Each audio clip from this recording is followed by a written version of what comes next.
సింహాల బోనులో నేను పడవేయబడుతున్నాను తెలిసి కూడా, అగ్నిగుండంలో నేను పడవేయబోతున్నాను తెలుసు కూడా. చెప్పండి చెప్పండి, అంత ధైర్యంగా వారు ఉండగలిగారంటే కారణం ఏంటో తెలుసా?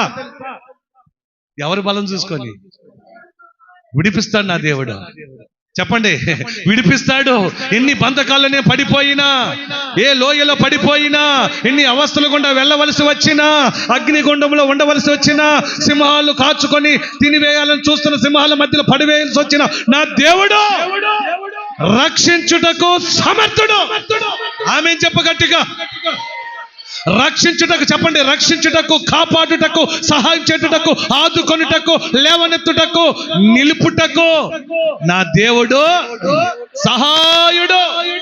ఆమేన్. కాబట్టే వాళ్ళు పద అగ్నిగుండం చూపించు దూకుతామన్నారు. పద సింహాల గుహ ఎక్కడుందా అన్నారు. భయం లేదా? కారణం ఏంటంటే అవేమి